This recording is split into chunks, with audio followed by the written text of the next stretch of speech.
નમસ્કાર. આજના virtual classroom training સેશનમાં આપ સૌનું હાર્દિક સ્વાગત છે. આજે હું આઈટીઆઈમાં ચાલતા ડ્રાફ્ટ્સમેન સિવિલ ટ્રેડ અંતર્ગત સ્ટ્રક્ચરલ ફાસ્ટનર એન્ડ જોઈન્ટ નામના લેસન વિશે વિગતવાર અને વિસ્તૃત ચર્ચા કરીશ, જેના માટે આપણે આગળ પીપીટીમાં મૂવ કરશું. Structural fasteners and joints. હવે ફાસ્ટનર્સ કેટલા આવે તો કે એક રિવેટ અને બોલ્ટ. તમે નામ સાંભળેલું જ હશે. રિવેટ અને બોલ્ટ એ બે ફાસ્ટનર. ફાસ્ટનર એટલે શું? કાંઈ નથી. તમે તમારા ઘરે જાઓ તો તમે દરવાજામાં જોયું હશે, અલગ અલગ બોલ મારેલા હશે, તમારે દરવાજામાં મિજાગરા મારેલા હશે. એ બધાને ફાસ્ટનર્સ કહેવાય ઇંગ્લિશમાં, ટેકનિકલ નામ. બરાબર? એટલે ફાસ્ટનરમાં મેન રિવેટ અને બોલ્ટ આવે. પછી આગળ વધીએ.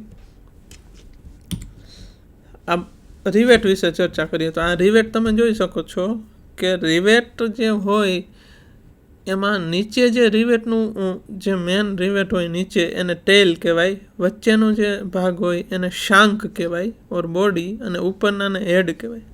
હવે રિવેટેડ કનેક્શન હંમેશા આ જે ફાસ્ટનર હોય રિવેટનું એ કેવું હોય તો કે એમાં તમારે થ્રેડિંગ ન હોય, એ સીધો મારી જ દેવાનો. એકવાર મારી દીધા પછી પાછો નીકળે તો નથી, એટલે એને રિવેટ કહેવાય. તમે એસટી બસ જોઈ હશે, અલગ અલગ બસ જોઈ હશે. એ બસની અંદર જે પણ કનેક્શન કરેલા હોય ને એ બધા રિવેટેડ કનેક્શન કહેવાય. એસટીની અંદર જે પણ એસટી બસો બનાવેલી હોય એમાં રિવેટ મારેલા હોય. ઓકે, તમે જોઈ શકો છો. આ તમે જોઈ શકશો ટાઈપ્સ ઓફ રિવેટ હેડ. આ ફાસ્ટનર છે બધા. આપણે ફાસ્ટનર્સની ચર્ચા કરીએ છીએ. રિવેટના અલગ અલગ ટાઈપ્સ ઓફ રિવેટ હેડ છે. બરાબર? તો રિવેટના અલગ અલગ માથા, ટૂંકમાં હેડ એટલે માથું રિવેટનું. સ્નેપ હેડ, પછી પાન હેડ. આ તમે જોઈ શકો છો, ડિફરન્ટ આકૃતિમાં તમને દેખાય જ છે. પછી મશરૂમ હેડ, આ મશરૂમ હેડ છે. આ કાઉન્ટર શંક હેડ 120 ડિગ્રી. બરાબર? અલગ અલગ હેડ છે રિવેટના. અને આ અલગ અલગ હેડ રિવેટના અલગ અલગ જગ્યાએ કનેક્શન્સમાં અથવા તો ફાસ્ટનર્સમાં યુઝ થાય છે. બરાબર? આ તમે જોઈ શકો. રિવેટેડ કનેક્શન છે. આ બે પ્લેટ છે, સિંગલ લો લેપ જોઈન્ટ છે. બે પ્લેટને જોડવા માટે આ રિવેટ મારેલો છે વચ્ચે. બરાબર?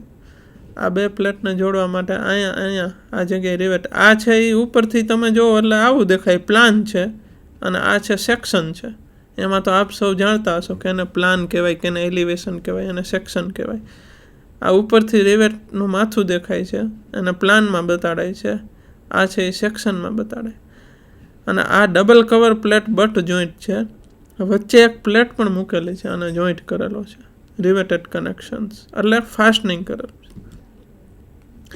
આ તમે જોઈ શકો છો. આ આખું એક સ્ટીલ સ્ટ્રક્ચર છે, મોટું ઇન્ડસ્ટ્રીયલ. અને એ સ્ટ્રક્ચરમાં ટોટલ રિવેટેડ કનેક્શન કરેલા છે.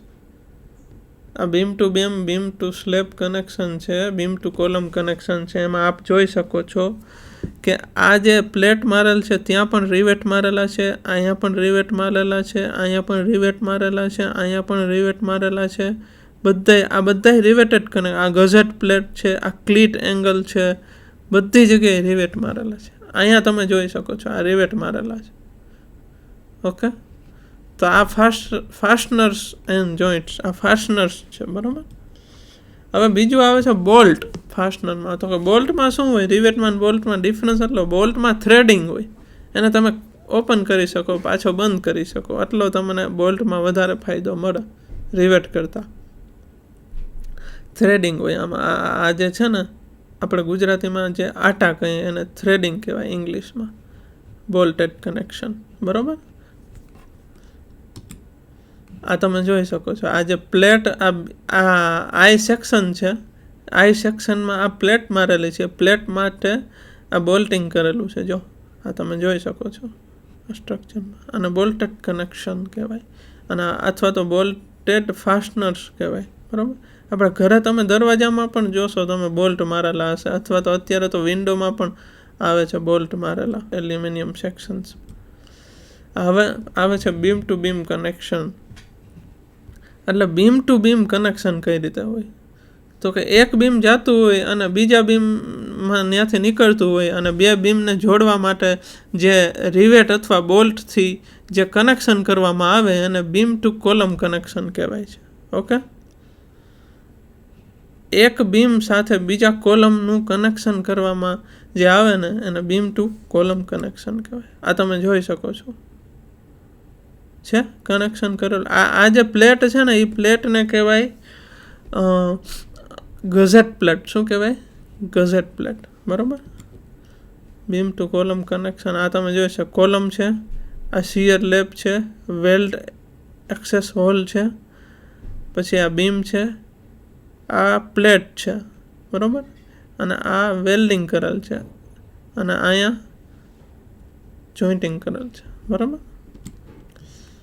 બીમ ટુ કોલમ કનેક્શન આ તમે જોઈ શકો છો.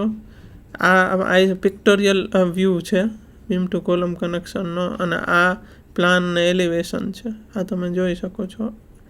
આ એંગલ છે, આઈ સેક્શન છે, આઈ સેક્શન સાથે બીમ સેક્શન જોડાયેલો છે અને બે કનેક્શન કરેલું છે. બરાબર. સ્ટીલ સ્ટ્રક્ચર આ રીતે જ બને. બરાબર. Beam to column connection. આ કોલમ જાય છે અને આ બીમ બધા ભેગા થયા એટલે બીમ ટુ કોલમ કનેક્શન. હવે આ છે ફ્રેન્ચ રૂફ ટ્રસ. હવે કોઈ પણ રૂફ ટ્રસ હોય ને એ રૂફ ટ્રસ માં આ જે વસ્તુ છે એને આપણે રાફ્ટર કહેવાય અને ઉપર આ બધા એંગલ્સ હોય. આમાં angle section, channel section, beam section. જો આ તમે વાંચો તો ખબર પડે. અહીંયા રીજ પોઈન્ટ, ટોપ પોઈન્ટ હોય અને રીજ પોઈન્ટ કહેવાય. પછી એનાથી નીચે તમે જુઓ તો એસીસી સીટ રૂફ એટલે આ પતરા કહેવાય, સેમેન્ટના પતરા. Asbestos cement seat. બરાબર. એસી સીટ. પછી પર્લિન એટલે શું તો કે કાંઈ નથી, ઇન્ડિયન સ્ટાન્ડર્ડ એંગલ છે 100/75/6 mm.